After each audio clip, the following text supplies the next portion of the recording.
शबरी के पास क्या था?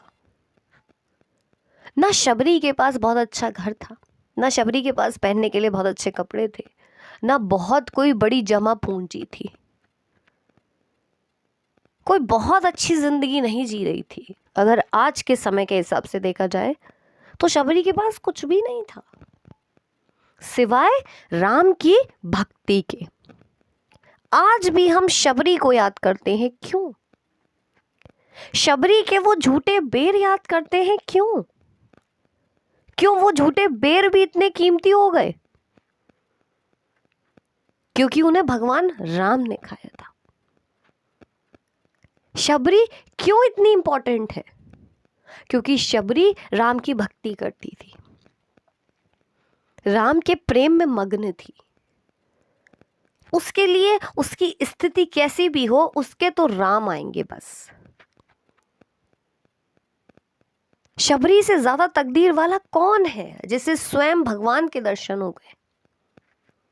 वहीं अगर एक तरफ हम रावण को देखें तो रावण के पास तो बहुत अच्छा घर है, बहुत अच्छे कपड़े हैं, बहुत बड़ी संपत्ति है जिसकी हम कल्पना नहीं कर सकते। तो क्या रावण तकदीर वाला है या शबरी तकदीर वाली है?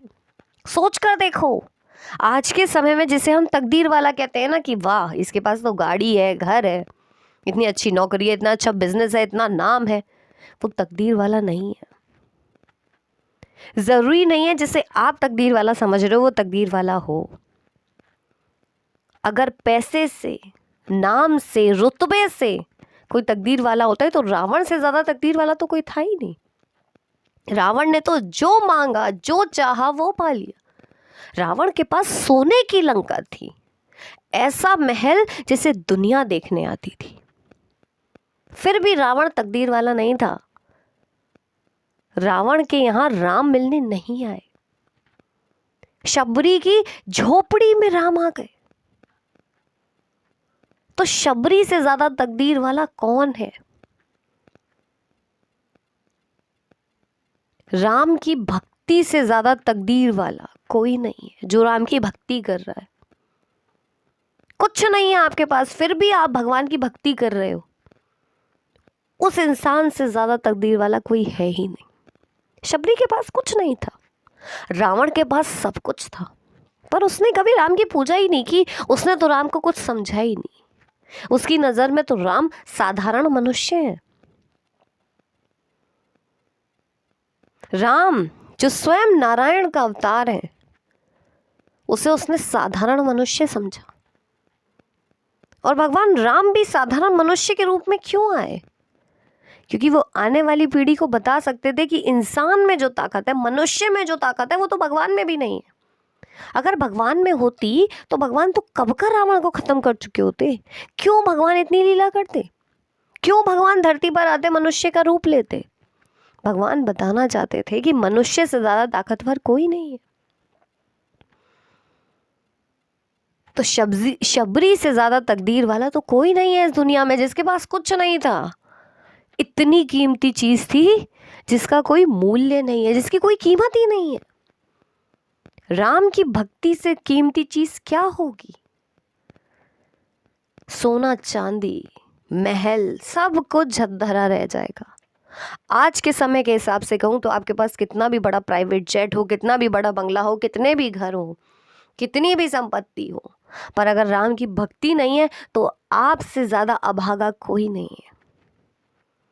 शबरी बहुत तकदीर वाली थी, कुछ नहीं था उसके पास, पर राम की भक्ति थी। रावण बहुत बड़ा अभागा था, उसके पास सब कुछ था।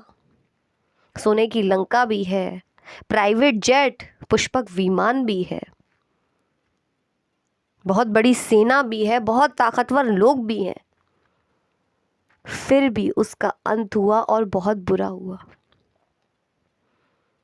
आज रावण को कोई अच्छे के लिए याद नहीं करता और शबरी का नाम सब लेते हैं। जब राम का नाम लिया जाता है तो शबरी को सब याद करते हैं। तो शबरी के पास जो कीमती चीज थी ना, वो पैसे से नहीं खरीदी जा सकती। वो बहुत तकदीर वाले लोगों को मिलता है। जिसे आप तकदीर वाला समझ रहे हैं ना, वो असल में तकदीर वाला नहीं है। घर होने से, गाड़ी होने से, नौकरी होने से, व्यापार होने से, अच्छा कपड़ा पहन लेने से, अच्छी ज़िंदगी जी लेने से वो ज़िंदगी अच्छी नहीं हो जाती जब तक राम की भक्ति ना हो, भगवान की भक्ति ना हो। वो इंसान से अभागा कोई नहीं है। शबरी से ज़्यादा तकदीर वाला कोई नहीं था।